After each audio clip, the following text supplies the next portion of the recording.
bienvenue dans le podcast Ohana Triathlon. Je suis Hermano et je serai votre hôte sur ce podcast.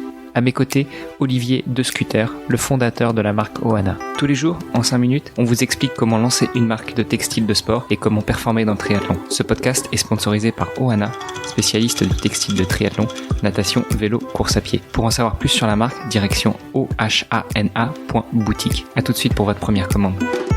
Bonjour à toutes et à tous et...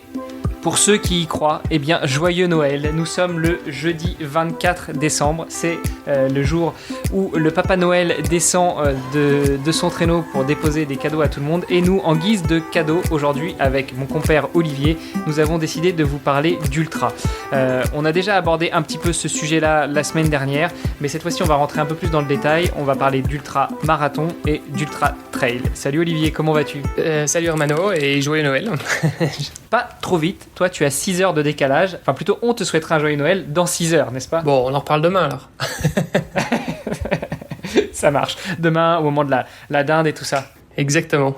Eh bien, comme je le disais en introduction, on a décidé de parler d'ultra, ultra-marathon et ultra-trail. Est-ce que peut-être, déjà, toi qui as bien travaillé l'épisode d'aujourd'hui et qui a quelques notes sous les yeux, tu pourrais nous aider à définir ce terme d'ultra ? Qu'est-ce que l'on appelle ultra-marathon et qu'est-ce que l'on appelle ultra-trail ? Oui, alors pour l'ultra-marathon, c'est toute distance qui est au-delà d'un marathon, donc des 42 km. Pour l'ultra-trail, il n'y a pas vraiment de standard, en tout cas j'en ai pas trouvé, donc je pense pas qu'il y ait un standard qui mette tout le monde d'accord, mais voilà, je pense qu'à partir du moment effectivement où on dépasse le marathon, même en trail, on commence à considérer ça comme de l'ultra. Ouais, effectivement, hein, pour avoir déjà reçu quelques invités sur le podcast de Nakan, disons la définition de l'ultra trail est propre à chaque ultra trailer.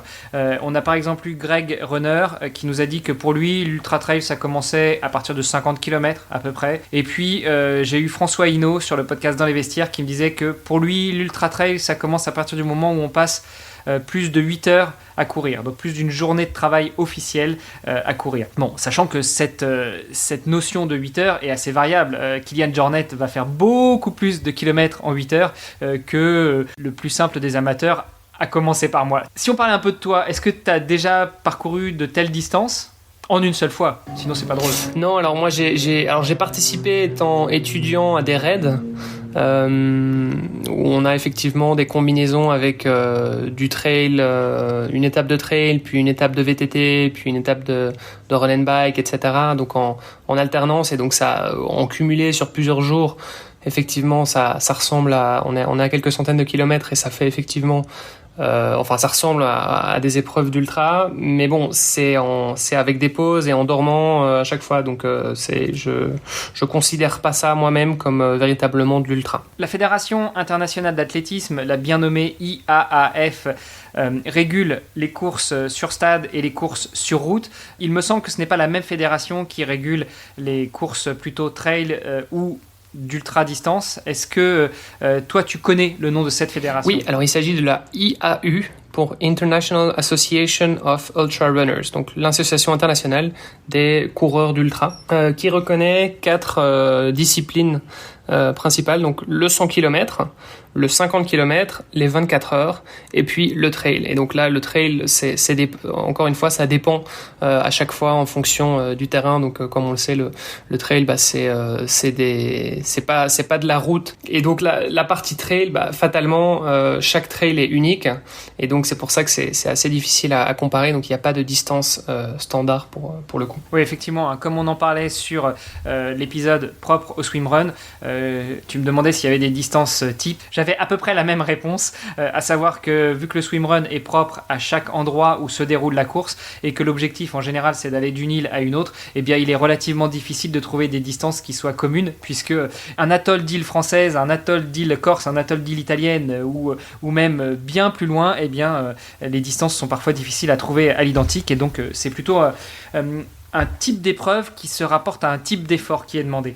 On a parlé donc de l'ultra distance, on a parlé de l'ultra trail. Est-ce que tu as déjà quelques noms en tête de grands sportifs que l'on pourrait citer ici pour que nos auditrices, nos auditeurs puissent éventuellement aller se renseigner si ce genre de discipline les intéresse et pour savoir qui pourrait être leur mentor, qui pourrait faire partie de leur conseil des sages? Le premier nom qui me vient en tête, c'est Kilian Jornet. Oui, qui a un petit peu défrayé la chronique ces derniers temps, puisqu'il voulait se lancer dans ce record du 24 heures sur piste. Il voulait battre le record de Yanis Kouros, mais non seulement il a été obligé d'abandonner parce qu'il avait eu un petit souci de santé au genou et également des vertiges, mais en plus après il s'en est suivi de ce record avorté une petite bataille par réseaux sociaux interposés entre lui et justement le détenteur du titre Yanis Kouros, puisqu'il ne comprenait pas l'acharnement qu'avaient certaines personnes à vouloir essayer de battre son record, surtout que ce n'était pas dans les mêmes conditions que lui avait couru sur route pendant 24 heures, là où d'autres essayent de courir sur piste. Très bien, et donc on a parlé effectivement d'ultra running, d'ultra marathon ou ultra trail. Je pense que ça vaudra la peine aussi de faire un épisode sur l'ultra triathlon. Comme l'ultra trail est une discipline qui n'est pas véritablement normée, on parle d'ultra triathlon quand on rentre dans des distances effectivement ultra qui sortent du cadre, mais on se garde ça pour un prochain épisode. Je pense qu'il ne reste plus qu'à souhaiter un très joyeux réveillon de Noël à tout le monde. N'abusez pas trop des bonnes choses, enfin quoique si, une fois dans l'année, il faut se laisser aller. Et puis de toute façon, on compte sur vous demain, vendredi 25, pour aller éliminer tout ça et vous faire plaisir sur les chemins, sur les routes, sur les pistes, faire fumer le bitume et la semelle de vos chaussures. Exactement. Allez, on s'entend demain alors. Salut Hermano. Salut Olivier.